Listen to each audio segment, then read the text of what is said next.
Assalamualaikum grade 4, कैसे हैं आप सब? My name is Rida Khalid and welcome back to another exciting lesson of OPE. Students, मैं आप सबको welcome back करती हूँ अपने OPE के lessons में.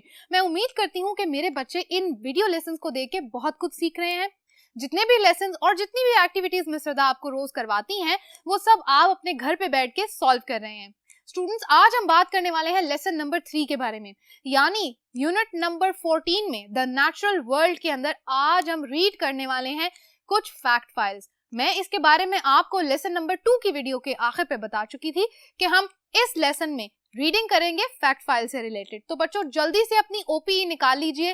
रीडिंग करेंगे आज हम लेसन नंबर 3 की, जो कि है फैक्ट फाइल रिगार्डिंग बियर्स. हाँ जी, तो ग्रेड 4, सबसे पहले तो मैं आपको बताऊं कि ये जो लेसन आज हम करने वाले हैं ये है बहुत इंटरेस्टिंग, क्योंकि हम इसमें सीखने वाले हैं बहुत सारे फैक्ट्स बियर्स से रिलेटेड. बियर्स के बारे में आप जानते हैं, इनको उर्दू में भालू भी कहा जाता है. आपने कभी अपनी लाइफ में कहीं पर भी एक बियर देखा है? जी, वो टेडी बियर की बात नहीं मैं कर रही, द रियल लाइफ बियर, सचमुच का रीछ या भालू जिसको कहते हैं. अगर आपने नहीं देखा तो आप पिक्चर में देख सकते हैं कि भालू किस तरह के दिखते हैं. आज हमने जो फैक्ट फाइल पढ़नी है बच्चों, ये होगी बियर्स के बारे में. 3 किस्म के बियर्स आज हम स्टडी करेंगे. ये कहाँ रहते हैं, क्या खाते हैं, किसके साथ रहते हैं, इनका मेल और फीमेल कितने वजन का होता है, कितने वेट का होता है, ये क्या खाते हैं, किस जगह पर रहते हैं और कितने साल तक जिंदा रह सकते हैं. इन सब बातों के बारे में हम पढ़ने वाले हैं इस फैक्ट फाइल में. सबसे पहले तो मैं आपको बताती चलूं, फैक्ट फाइल का मतलब क्या है. फैक्ट का मतलब है सच्चाई, सच. फैक्ट किसी चीज के बारे में ऑथेंटिक इंफॉर्मेशन, जिसके बारे में आप परफेक्टली श्योर हैं कि ऐसा ही है, उसको कहते हैं फैक्ट. फाइल से मुराद एक सारी ऐसी इंफॉर्मेशन जो एक जगह पे लिखी हुई है, ठीक है. यानी एक डॉक्यूमेंट के अंदर आपने क्या लिख दिए, सारे फैक्ट्स लिखते हैं. किससे रिलेटेड? बियर से रिलेटेड. और फैक्ट का मतलब है सारी ऑथेंटिक इंफॉर्मेशन, यानी कि रियल इंफॉर्मेशन. अगर हम ऑथेंटिक को मजीद सिंप्लीफाई करें तो इसका मतलब है सारी रियल इंफॉर्मेशन कहाँ लिखी हुई है, एक फाइल में. किससे रिलेटेड? बियर से रिलेटेड. जी, आज का रीडिंग जो पोर्शन है बच्चों, वो इसी बारे में है. आपने क्या करना है, जितने भी हमारे पास पॉइंट्स दिए गए हैं इस फैक्ट फाइल के अंदर, इन सबको आप रीड करेंगे. बारी बारी आप इनको रीड करेंगे और उसके अंदर से सारी इंफॉर्मेशन को ग्रास्प कर लेंगे, अपने जहन में समझा लेंगे, बिठा लेंगे, ताकि जब हम आगे की एक्सरसाइजेस को सॉल्व करें तो आप जल्दी से इन क्वेश्चन के आंसर्स दे सके. इस वीडियो को जल्दी से पॉज करें, रीडिंग करके मेरे पास वापस आ जाएं. स्टूडेंट्स, मैं उम्मीद करती हूँ कि आप रीडिंग कर चुके हैं, क्योंकि हमने क्वेश्चन नंबर 1 का आंसर करना है. Read and answer the question, where do the 3 bears live. हमने बताना है कि ये बियर्स कहाँ रहते हैं, ये तीनों बियर्स कहाँ रहते हैं. हमने तीनों की जगह बतानी है, ठीक है. तो हम आंसर लिख लेते हैं, दे live in north and south of United states and Canada. ये बियर्स आपको मोस्टली कहाँ मिलते हैं? North and south of United states, यानी यूएस अमेरिका के अंदर, एंड कनाडा, और कनाडा में, ठीक है. ये आपके फैक्ट फाइल के अंदर लिखी हुई है इंफॉर्मेशन, वहां से ही देख के मिस्टर दा ने यहाँ लिख ली है. ओके. अच्छा, एक्सरसाइज नंबर 2 जो है वो हमारी बहुत इंपॉर्टेंट है. ये एक्सरसाइज बेसिकली हमारी कॉम्प्रिहेंशन की एक्सरसाइज है. इसका मतलब ये है कि जो फाइल अभी हमने पढ़ी है, जिसमें सारी इंफॉर्मेशन लिखी हुई थी बियर से रिलेटेड, अब हम करने जा रहे हैं उससे रिलेटेड एक टेबल को कंप्लीट, ठीक है. इस टेबल के अंदर यहाँ पर फैक्ट लिखे हैं. मैंने आपको बताया था फैक्ट का मतलब है क्या? Real info. Info dot means information. किसके बारे में? 2 के बारे में हमने लिखनी है, 2 बियर्स के बारे में, polar bear and grizzly bear, ठीक है. पोलर बियर और ग्रिजली बियर की पिक्चर्स को आपने ऑलरेडी देख लिया है, ठीक है. अब हम क्या बात करने लगे हैं, पोलर बियर्स कहाँ रहते हैं?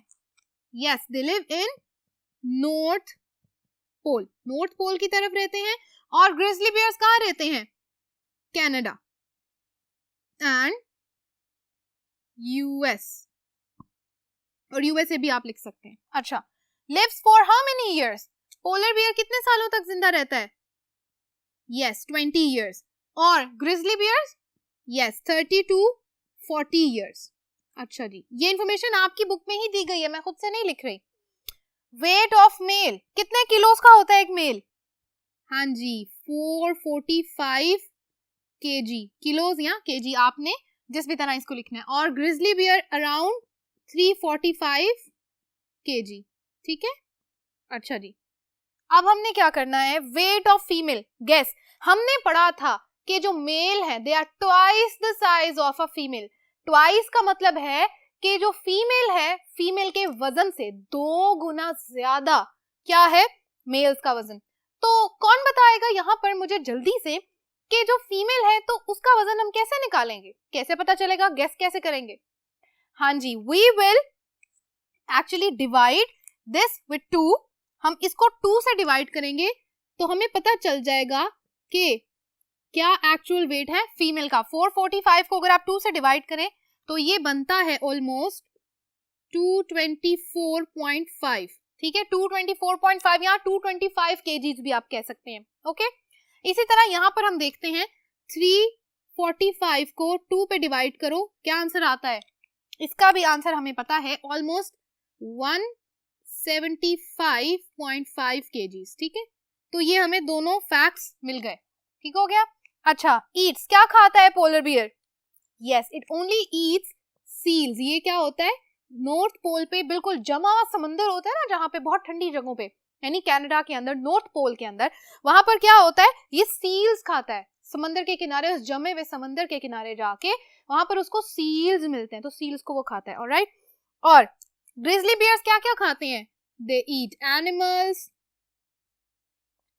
They eat grass, leaves and actually meat. ये सारा कुछ खा लेते हैं, ग्रास भी, एनिमल्स भी, लीव्स भी और किसी भी किस्म का मीट भी. इसीलिए ये ह्यूमंस के लिए भी डेंजरस होते हैं, क्योंकि they can actually attack you for the meat. आपके मीट के लिए वो आपको अटैक कर सकते हैं, ग्रिजली बियर्स. ठीक है स्टूडेंट्स, यहाँ तक की इन्फॉर्मेशन को फिल करने में मुझे बहुत मजा आया, क्योंकि मैंने इस फैक्ट फाइल को स्टडी किया था. अगर आपने इस फैक्ट फाइल को स्टडी नहीं किया अभी तक तो डेफिनेटली आपको मेरी तरह मजा नहीं आया होगा इस इन्फॉर्मेशन को फिल करने के लिए. तो जरूरी है कि आप पहले से काम को रीड कर लें जब आपको मिस रिदा कहे, ताकि हम मिलकर जब एक्सरसाइज सॉल्व करें तो हमें कोई प्रॉब्लम ना हो. ओके स्टूडेंट्स, हमने 2 एक्सरसाइजेस तो सॉल्व कर ली. अब हम करने जा रहे हैं exercise number 3, which is very interesting. हाँ जी, तो सबसे पहले तो मुझे ये बताएं किसको जोक्स करना पसंद है. ओके तो आपने कभी जोक्स खुद से लिखे हैं? Oh that's nice. आज भी हम ऐसा ही एक काम पढ़ने जा रहे हैं जो कि है जोक से रिलेटेड, एक मजाक. यानी कि हमें जोक दिया गया है बियर से रिलेटेड. आपकी बुक में एक्सरसाइज नंबर 3 के नीचे एक जोक दिया गया है. ठीक है, एक छोटी सी शॉर्ट स्टोरी है, उसको मैं चाहती हूँ आप जल्दी से पढ़ें ताकि हम इस क्वेश्चन का आंसर दे सके. What did the boy with trainers want to do? वो जो लड़का था जिसके पास ट्रेनर्स थे, यानी वो बूट्स थे, वो शूज थे जिनको पहन के बहुत तेजी से भागा जाता है, वो क्या करना चाहता था? ये जानने के लिए आपको जल्दी से उस जोक को पढ़ना पड़ेगा. और एक और बात मैं आपको बता दूं बच्चों, उसके बाद जब ये एक्सरसाइज नंबर 4 हम सॉल्व करेंगे उस वक्त हमें फिर से पढ़ना पड़ेगा उसी जोक को, क्योंकि अगर आप उस जोक को पहले नहीं पढ़ेंगे ये एक्सरसाइज भी उससे रिलेटेड है. ठीक है, इसीलिए इस वीडियो को पॉज करें, जल्दी से उस जोक को पढ़ के वापस मेरे पास आ जाएं. देखा स्टूडेंट्स, मैंने आपको बताया था कि ये जो जोक है दिस इज वेरी फनी. अब मुझे आप बताएंगे कि what did the boy with the trainers want to do? वो जो लड़का जिसके पास ट्रेनर्स थे वो क्या करना चाह रहा था? I am going to write my answer. The boy with the trainers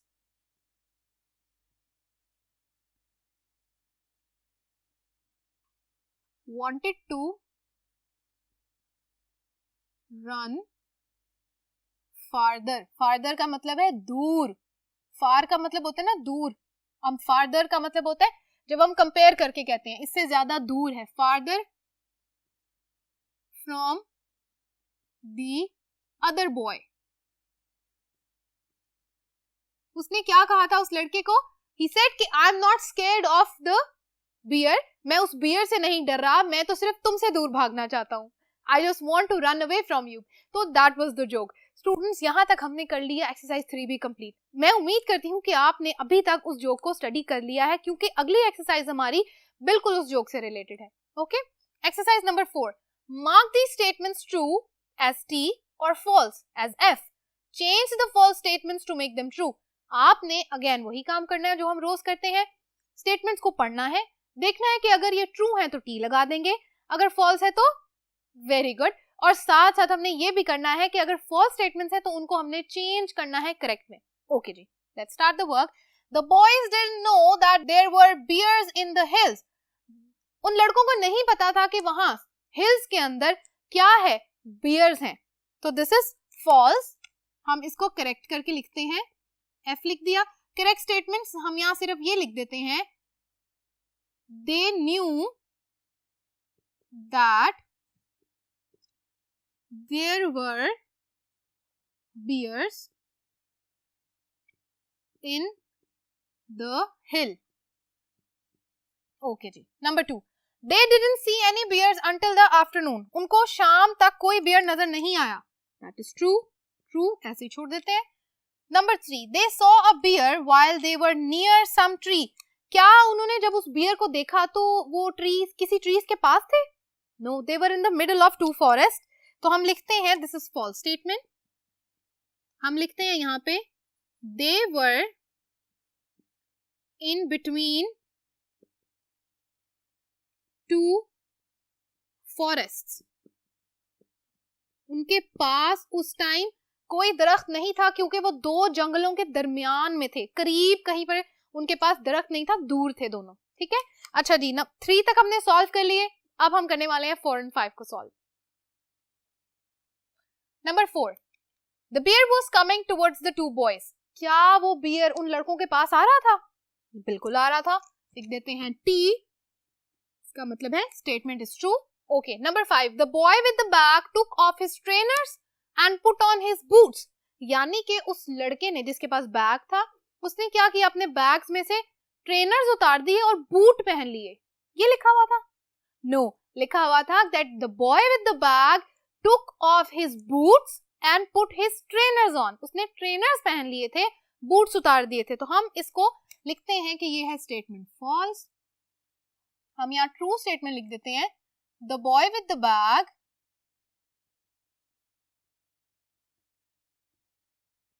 took off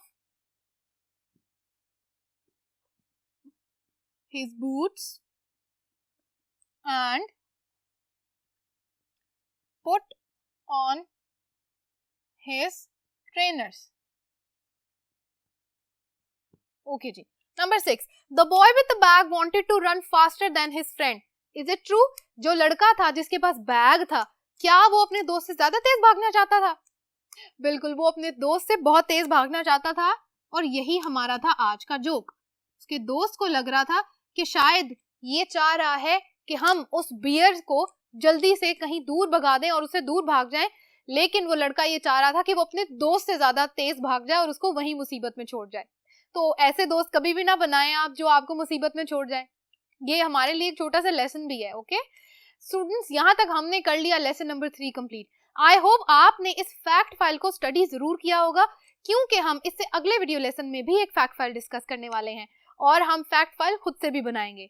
students, यहाँ तक होता है लेसन कंप्लीट। आई होप आपने सारा काम अब तक लेसन 1 से लेकर लेसन 3 तक कंप्लीट किया होगा। एक और बात मैं आपको बताती चलूं इस लेसन के एंड पे, अगर आपने अभी तक लेसन नंबर 1 की वीडियो नहीं देखी तो उसको देख लें, क्योंकि लेसन नंबर 1 की वीडियो ही हमारी कनेक्ट करेगी लेसन नंबर 4 और 5 की वीडियोस के साथ, क्योंकि वहां पर मैंने जो आपको वोकैबुलरी और ग्रामर का पार्ट समझाया था उसी से रिलेटेड हम आगे एक्सरसाइजेस करने वाले हैं। तो आई एम रियली होपफुल कि आप तब तक उस वीडियो को देख लेंगे। यहाँ तक हमारा लेसन नंबर 3 भी होता है बिल्कुल कंप्लीट। मैं मिलूंगी आपसे अगले लेसन में, जो कि होगा लेसन नंबर 4 सेंटेंसेस से रिलेटेड। तब तक के लिए खुश रहिए, अपना ख्याल रखिए, काम करते रहिए। अल्लाह हाफिज।